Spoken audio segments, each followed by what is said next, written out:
Hello and welcome back to Mission Accepted Podcast, the place that if you're an entrepreneur, you're like taking copious notes. And if you're not, you're just here for the fun of it. We will allow you to enjoy these laughs and giggles on our behalf because being an entrepreneur is everything fun and everything funky. And we're just going to leave it there. So look, you guys know that I'm super grateful. You send this show out. You are the most active, best podcast audience ever. And today, you're so good. I know I can hear you. You're like, oh, what are you going to call us today, Deb? You're so good. I just want to call you my celebrity podcast listeners. Can we say that today? Can we say you are all celebrities today? And oh, let me see. We just happen to have an award-winning TV film producer, strategist who has just, when I tell you what this woman has done for events, what she has done for the entertainment industry, what she has done for charities, for profits, for nonprofits. Honestly, you just want to be your kid and wonder what the birthday parties turn out to be, because this woman absolutely rocks it and shocks everybody and has an incredible reputation in the world of entertainment, politics, and royalty for putting on the most incredible produced celebrity events. And so you get to be celebrities today. So Lainie Strouse, please welcome to Mission Accepted Podcast. Thank you so much for coming onto the show. Wow, with that kind of intro, I better deliver. Oh my goodness. I apologize in advance to everyone if it doesn't live up to the hype. Oh my. I have to introduce me for everything from now on. Like that's requirement. That's going to be in my writer. Deb has to come along. I have a funny feeling you're used to delivering. I don't know, but we'll dig into that a little bit, right? We'll dig into that a little bit. So look, I know your story. Not everybody knows your story, but I think one of the things that makes you as good at what you do is you have a really beautiful understanding of humans, right? The behavior of humans. And I think in the business that you do, you've had to navigate many different ways in relationship to communication, but also personality styles. And I think one of the things that I love about your story the most is that willingness to say yes. And we talked about that a little bit pre-show about how you ended up in New York with $200 or something like that. Maybe you want to share a little bit, because when people see you and, when they hear the events that you do, I mean, wow, right? They don't probably ever see Lainie Strouse at a place where there was crossroads in her life going, I got $200. What am I going to spend that on today?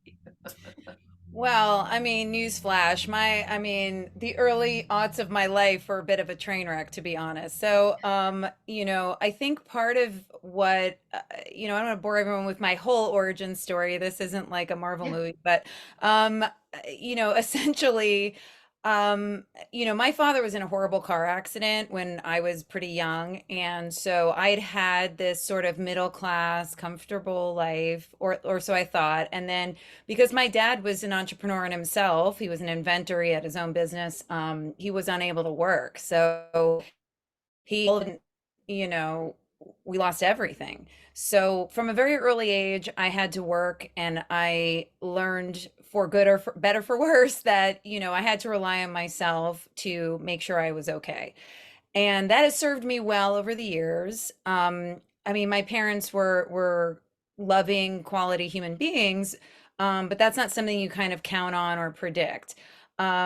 So ultimately I put myself through school. I went to University of Miami, and then after that I moved to New York. I had been born in New York, but my family had moved. So yeah, I moved back. Everyone thought I'd be there for like 4 days, and 4 years later. But yeah, I had a couple $100, and anyone who's ever been to New York, or even if you haven't, I think that's not that'll probably buy you lunch at most of the restaurants there. So, well, this was a few years back, but yeah, I literally had like, I don't even like it, but I would eat like cottage cheese and like cantaloupe. It was pretty sad. And I was living in I had a sublet that I was doing for literally, it was supposed to be, month, and I thought I could find something to live there. Little did I know, when you move in August, that's when all the students come and take up all the housing. So note to anyone out there, if you're moving to New York and you're looking for affordable housing, don't go in August. So if you get nothing else out of this conversation, that's it. And that cottage cheese and cantaloupe can be good, just not as your meal every day, all day. So No, that's when you're desperate and you're trying to scratch a couple bucks for several days and you're slicing it and, I yeah. don't recommend it. Not delicious, but it was functional. Just trying to stay alive. But yeah, within 2 weeks, I mean, I started literally walking the pavement. I was taking the Village Voice circling jobs. Like I literally got in an elevator. I was dressed in middle suit going to an interview, and a guy in the elevator's like, "Oh, are you going up for the job interview?" I said, "Yes." He goes, "What do you do?" I said, "What do you got?" I mean, that's where I was. So just so you Yeah. understand, this is not some glamorous like experience. Um, so yeah, I started literally typing textbooks and doing page layout in textbooks, like just for a few $100 a month, like a week. That was not, Yeah. this is not some glamorous life that I was leading here. And Yeah. just and another note, if you go in the summer, in the subway, going to a job interview, you come out looking like you've been wrung through the washer machine. So very hard to look cute when it was like 1,000 degrees and steam rising and you're in your little suit, like, oh my God, trying to go to a job interview. Not cute. So Not cute.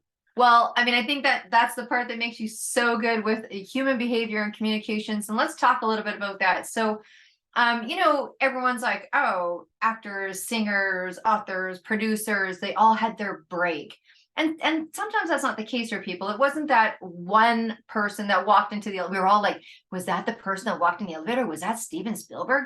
No, some guy was going to give you a job for a couple $100. But for you, was it more you had a break, you did a gig, someone introduced you, or was it the little bit chipping away, chipping away? What's your story there? How did you get to be where you are? wherever that is. Yeah, yeah, yeah. Where are Yeah, you? I mean, it's definitely been a journey. I've had lots of kind of breaks throughout my life. I mean, there hasn't been like, it wasn't like I was 3 years old saying, I'm going to produce, I'm going to produce events and movies. And like, this wasn't something that necessarily had been my dream as a child. But what happened was over the years, I mean, I started out in front of the camera. I started just literally one of those happy accidents. I went to the Fashion Institute in Miami for a summer program when I was 13 years old. And we went on a field trip to Michelle Pommier, who used to represent Christy Turlington and a lot of other models. And I went in there for a field trip and they followed me out and offered to represent me and wanted to have me do that. And I was a child. I had no understanding of what that was. And my parents were not from the entertainment industry. So I started doing just that kind of stuff. I mean, initially, I'm not 3 feet tall and, I'm not 5'10", so it was more, editorial stuff. But yeah, I mean, it was fun to do that. But even then, even as a child, I knew that was temporary. I did not see that as something I would be doing as a 50-year-old woman or a 40-year-old woman. It was like, okay, this is cool for now. What am I going to do with my life? So I put myself through school. I did get a scholarship to UM, which is why I went there.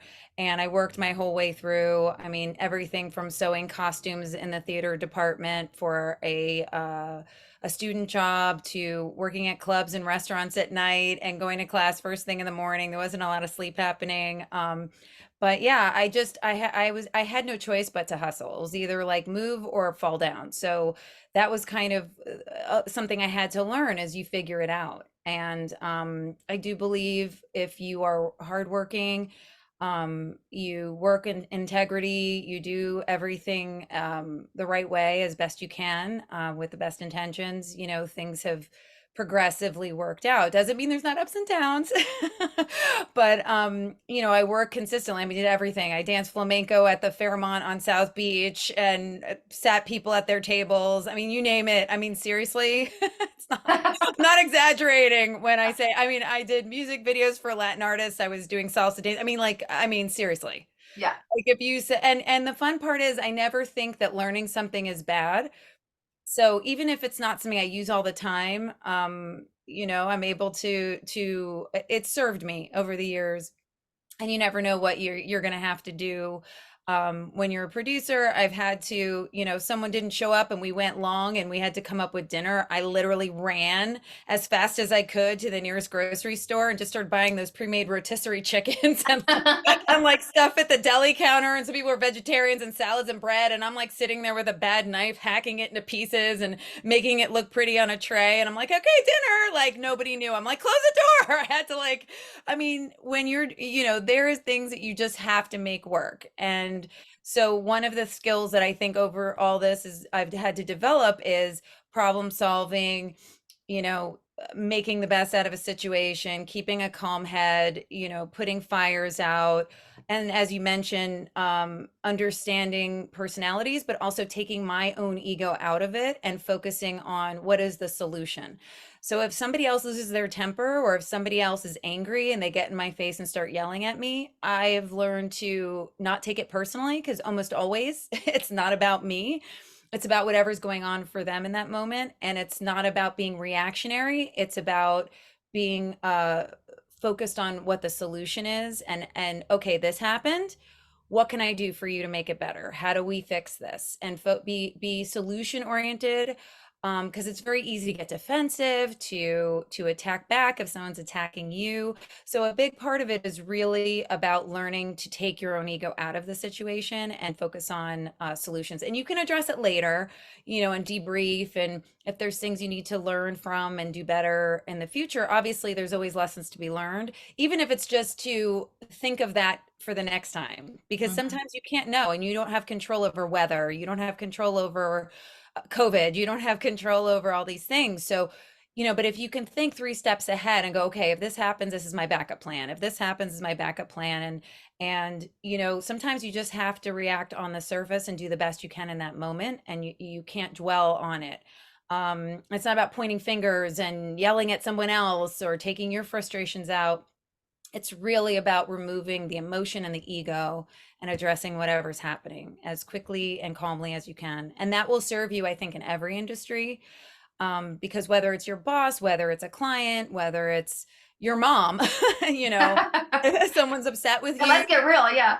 Yeah. I mean, I think it serves you in every instance to really take a pause and take a moment and hear what the person's saying, not just how they're saying it.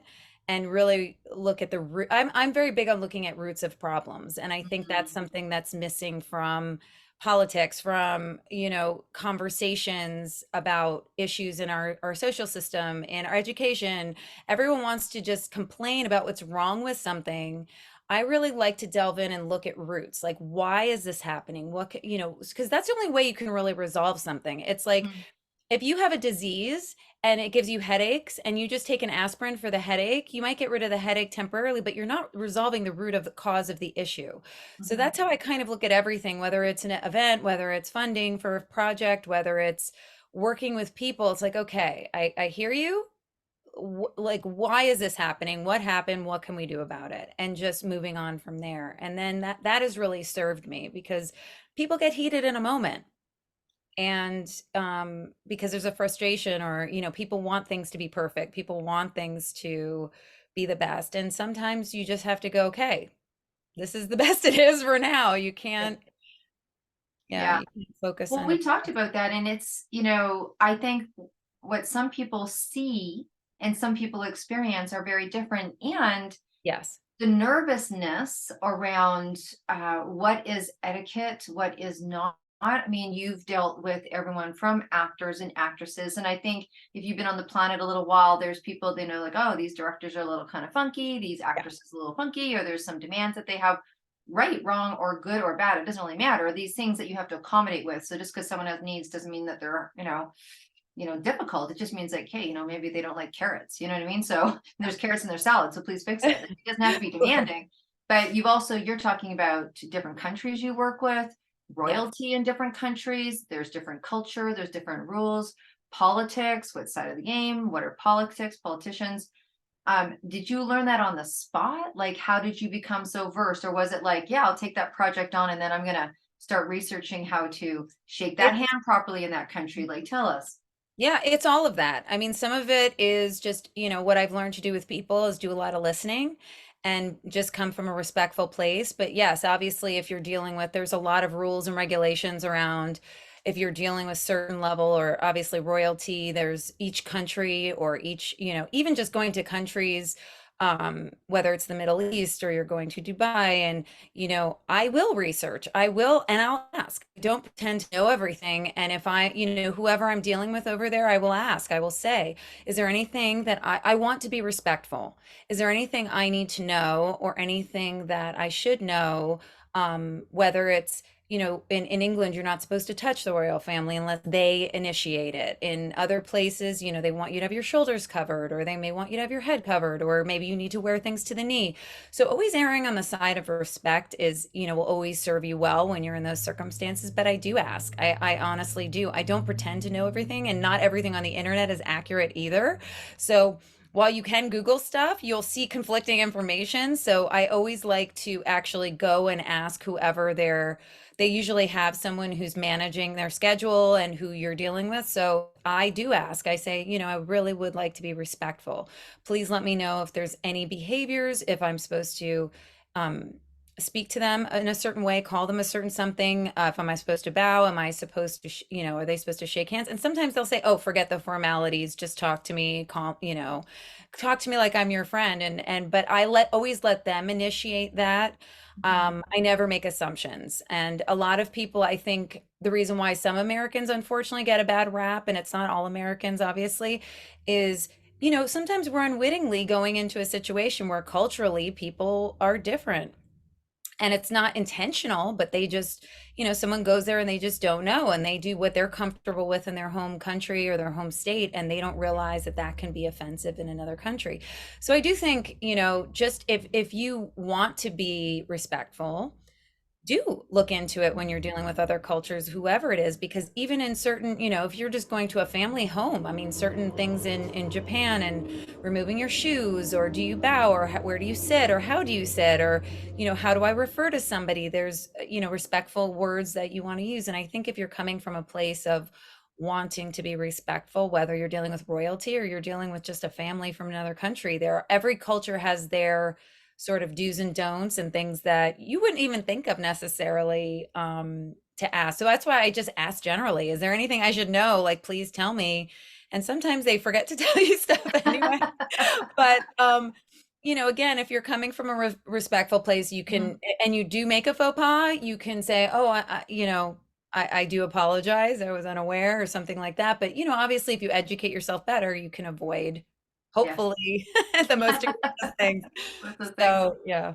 Well, maybe, so I'm sure the question that people ask more often than not are, so what are some of the events that you've produced? I know that you can't share all of them because you have, privacy issues, but what are some of the events that you've done? And has there been any events that you've done something that's just really cool, like some really cool things that either they wanted or you created in your own mind? And yeah, share some fun. We got fun and funky in this show. Definitely funky. Um, yeah. Yeah, yeah.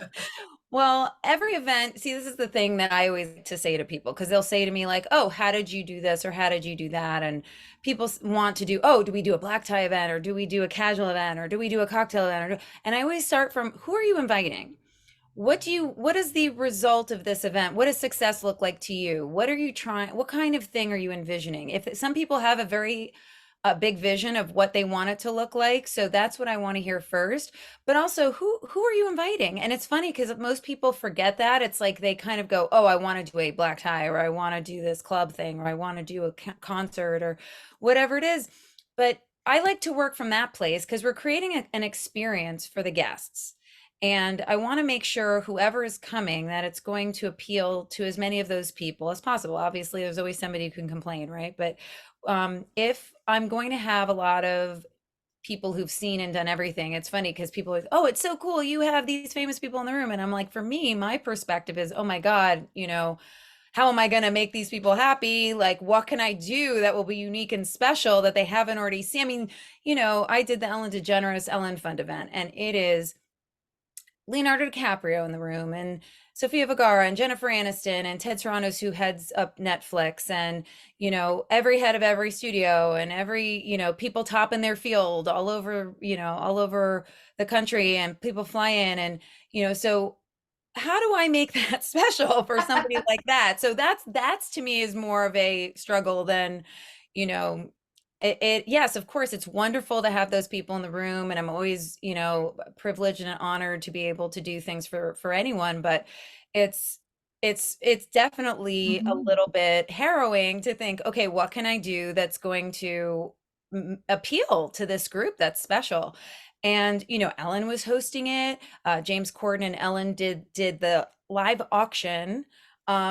We had Bruno Mars and Chris Martin performing, and in talking about funky, Miley Cyrus was supposed to perform, and she got tonsillitis like 2 days before and wasn't able to do it. And Chris Martin was actually a guest, and he agreed to do it, and he had already donated. He'd bought a table, and so we tried to give him the money back because he was going to perform for us, and he let us keep it. So Chris Martin actually gave us money to perform at our event, so God bless him, he's a lovely human being. But those are things that are like, oh my God, this person is actually paying us to be able to perform. But he was great and easy to work with, and obviously a pro. And Bruno Mars live is fantastic. So obviously that brings an element to it that is amazing already for guests, because that's something beautiful. But we were doing it for endangered species, and the first year we wanted to focus on mountain gorillas who were near extinction. And at one point they went down to like 25 in the world.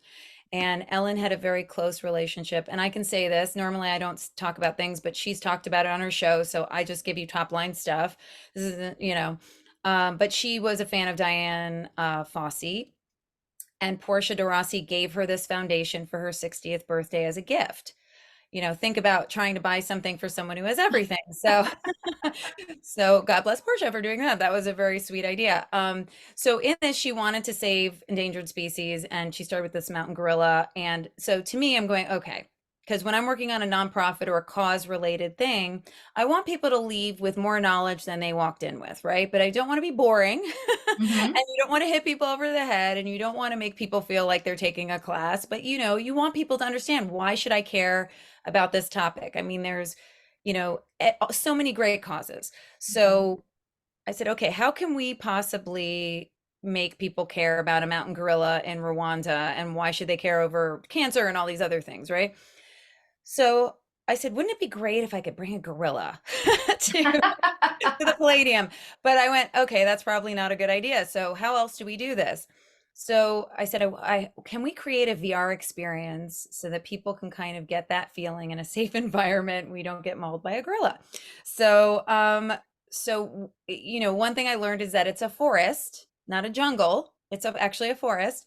And we had a beautiful team who went into the forest, set up cameras for 48 hours, and recorded the gorillas and their existence, and all the life and the grasses and the trees and the whole experience, and did a hand stitch VR experience that we had. And I was trying to get it all donated, and this is like behind the scenes stuff, but I was trying to get it donated from these companies, and they couldn't give me, because we had like 450 people, they couldn't give me enough because there was some development conference at the same time. So they were using all, so I'm trying to like call Oculus and this one and that one, and I'm trying to get it donated because it's for charity. I do my best to get everything donated. And we got some, and they weren't enough for everyone, but we set up a station, and we literally had, and I got a sponsor who paid for it.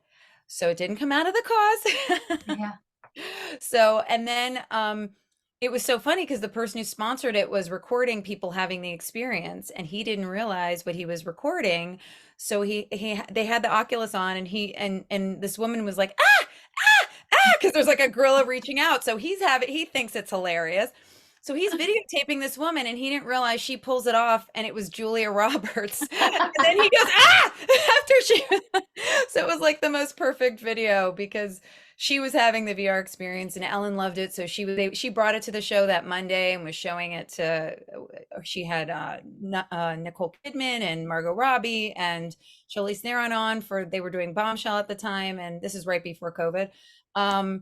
and showed it to the whole audience. So, I mean, it's, that's something, and it's still online now. So it's a pretty cool thing, and to have something tangible, but also that money raised, we raised millions and millions of dollars, raised $5 million. Our goal was two. Um, they took this money, went to Rwanda, created this building, and they taught the locals. They had women for the first time doing construction. And there's beautiful videos of all these women working all the equipment, and they made the most beautiful, sustainable building right next to the Diane Fossey Foundation. And now it's in Rwanda, and you can go and tour it, and it's something tangible that we can say as a team, we all worked really hard to raise this money and, create this amazing event. And it's something that, you can say, okay, now there's over 1,000 of these gorillas, and they're doing naming opportunities. And so it's something you can say, okay, I was a part of this thing that lives on. And it was, right before COVID too, like a few months before COVID hit. So I'm really grateful I had that opportunity to be Yeah. part of that. And obviously she has a lovely team, and everybody did their jobs, Yeah. and it was great to have that opportunity to do something that cool. And with who she is, she obviously attracted a lot of fantastic people to attend. So Wow. yeah. That's an incredible story. And just listening to you, you can hear the infrastructure that had to go into play in the background of something like that. But like you said, I mean, I love that because I've heard you say that before about, what is the result of the event? And I think that's such an important piece. It certainly was an eye opener for me when we were having a conversation about Ocean's event. And it was just like, because you forget about it. You're so excited, right? You want people to have Exactly. this amazing experience, and you start to lean into the experience and creating Exactly. that without having maybe that strong sense of intention. Like, what are they going Right. to walk away and say other than the champagne was fantastic? Do you know what I mean? Right, right. Well, this is the thing is there's a difference between, and nothing against anyone who does this, but there's a difference between someone who is their job is decor, their job is logistics or to coordinate, and someone who has to produce and think of the end result in the whole thing. So again, everybody, all these people are important, and if you're looking for someone to design your event, that's great. And I can do that. I can bring in other people. I have great teams who do everything. But where I come in is as a producer is yes, sometimes I will pick all that stuff, but you're perfectly capable of going into a florist and saying, I like this centerpiece. Like you don't necessarily need me to do that for you. But what I'm here to do is I want to help you get your dream result. What are you really hoping to get out of this? And it's funny because as you said, people do forget that because it is overwhelming because you're thinking about, oh, I want this show, I want this, I want the fashion, I want the music, I want this. And there are all those elements and they're all very important. But what I want to say is, okay, at the end of this, you're launching him and you want this result. And who do you want in that room ideally? And what do we need to have so that they have this great experience and give you the result you want? And so that's where the strategy comes in. And Mhm. so that's where, a lot of people like to use the word strategy, and it's important for any job that you have, and being effective and working smart rather than just hard. Obviously, we all want to, we all have to work hard at what we do, but there are ways to do it where you're having the most effective result and where to put the money that you do have, because I don't want you to waste money. A lot of people, God bless them, work with people and they have endless budgets and they will throw money at a problem. And my role is to, whatever money you want to spend, that you get the most out of it, that we get you the best that you possibly can, and where we can get things donated so you don't have to pay for it, I'd like to do that. And if that's not possible, making sure the money is going to the things that make the event a better experience. So, yes, I mean, do I really need a giant, I've gone to some events where they have the most magnificent flowers and they're stunning to look at, and you can't see the stage from your seat. Right. And, you know, and you see them hanging and there's these magnificent chandeliers of roses, and I've seen these things for charities and I'm like, my God, I know how much these things cost. Like, I can't believe like this is where they're putting their money. And it looks great. But I've never heard one person go, that event was amazing. That centerpiece really made the event. I mean, you want great food, you want good entertainment and music, or, people really make an event when you can put good people together who are fun. And It's the whole energy of the event. And what is it that you want people to walk away from? If they learn one thing about your organization, your group, your product, or whatever you're doing, what Mhm. is that thing, that germ of an idea, or what do you want people to know more about when they leave? And how do we get them that information while making it entertaining and fun and positive? Because too often, and I always, and here I beg to people, if you are speaking, although probably right now I'm speaking too long, but normally what I would No, you're advise perfect. people, no, advise people is, when you're speaking at an event, short and sweet is better. I know everybody feels like, oh, I have so much to say, but give yourself 2 minutes. And that way, if you run to 2.5, 3 minutes, if you tell people 2 minutes, everybody will thank you. I've never been to an award show where people said, gee, I wish that was longer, ever. So that's something I give to my clients all the time because they're like, let's put this in. This is pretty. This is cool. I'm like, do we need this? Is this something that's moving the evening along? Is this something that has to be there? So everything in the event is like telling a story. And it's a piece of art the way Ocean's art, his clothing, or any artist, any film. And that's why, I also work with film and television. Everything is a story that you're putting together. There's a beginning, middle, and end. You're creating an experience for people. And I think sometimes people forget that. And even if you're telling a sad story in a movie or a documentary, remember, you want to make it palatable for people. So you have to have some relief and some humor in it. And even with the night, you don't want to get so serious. And I obviously, I think you know this, but I worked with St. Jude Children's Research Hospital for several Mhm. years. And obviously, there's nothing more sad than a child with any kind of illness, and a terminal illness at that. So, when I'm doing galas for them or I'm doing an event, I have to walk a fine line of making it hopeful. Because if I sit there and I give people the saddest videos that we could put on and they're sobbing, what are they going to do? They're going to go to the bathroom. They're going to want to leave, right? Mhm.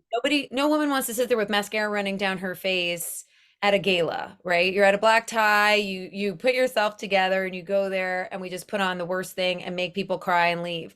So I really would cultivate a more hopeful thing, and I would find things where there were stories of hope and kids getting better and the work that the great people there do and the positive results from it, not because everything was positive, but I wanted them to understand that their money was going to a cause and there was hope and they're creating a result, because nobody wants to feel like they have no option or no possibility to improve. And anytime you donate, and this, I think of this for myself as well as guests, even or a sponsor, people want to know, what is my money going to, right? What am I helping to create? How is this going to benefit either my company, my brand, or if they're just coming from pure altruism, where is this money going, and what benefit can it have? So I always work from there, creating packages for people that make them understand the ROI they're going to get or the result. And even at the events, I want people to know that your $100 pays for this service, or this is what you are going to be able to provide by giving us $5,000.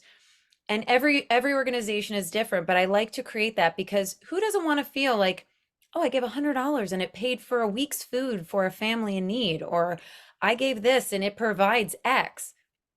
It gives you a feeling that you can contribute at whatever level you can and have impact. Mhm. Wow. So Yeah. much to digest there. That was incredible. Really, that was incredible. And I think that, like I said, I even went through that exact experience, right? And it's about the intention behind the event, because a lot of times you'll go to a black tie. Oh, when I do an event, I want to do this and I want to do that, Yeah. but you have to make sure it's right and right for you. Yes. Um, I know we're going to wrap up soon, and we're super excited because, of course, if you haven't seen Lainie, you will see Lainie on the 262, and we're going to do an incredible event where she is coming on as the speaker, and we are going to dive even deeper than we did today.